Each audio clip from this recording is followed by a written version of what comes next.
After a resounding success following a counter-resolution of confidence in the nation's leader, Prime Minister the Most Honorable Dr. Hubert Minnis, highlighting his administration's accomplishments since taking office. In a communication to House members last evening, the Prime Minister reflected on the advancements in education, stabilizing in the economy, reducing crime, and job creation despite the setbacks of Hurricane Dorian. Prime Minister Minnis says his administration is focused on improving the lives of Bahamians and making communities more secure. We are creating economic opportunities for Bahamians through job creation, through greater ownership and entrepreneurship opportunities, and by enhancing shareholder society. Before Hurricane Dorian devastated our second and third most populated islands and economic centers, Mr. Speaker, the country was growing by just over 1.8% and unemployment was falling. The FNM had attracted $8.6 billion in international investments, with more to come. In fact, the Prime Minister said that prior to Hurricane Dorian, Grand Bahama was on track for economic revival, while employment opportunities were also being created. We have created 14,000 jobs net since May 2017. We stabilized the economy, stopped downgrades by international agencies after five-year nightmare of the Christy Davis years. The long-awaited revitalization and redevelopment of downtown Nassau has finally begun. In the Family Islands, Prime Minister Minnis said they remained on track for investments. That includes new airports that will accelerate their development.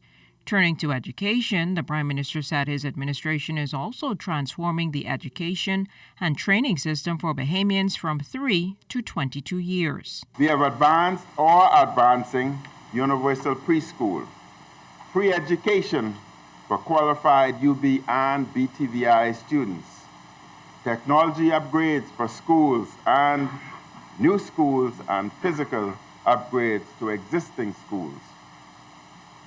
We have improved GLAT language arts scores by 5% and distributed hundreds of tablets, which are also being used in the Ministry of Education virtual classroom to accommodate those affected by Hurricane Dorian.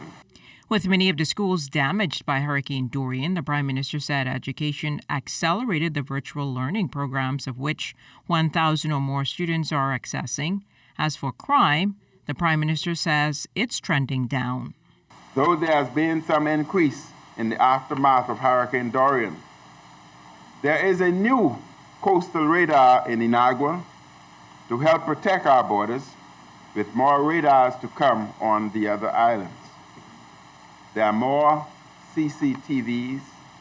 A contract has just recently been signed for body cams for police officers and funds allocated for drone technology to further reduce crime.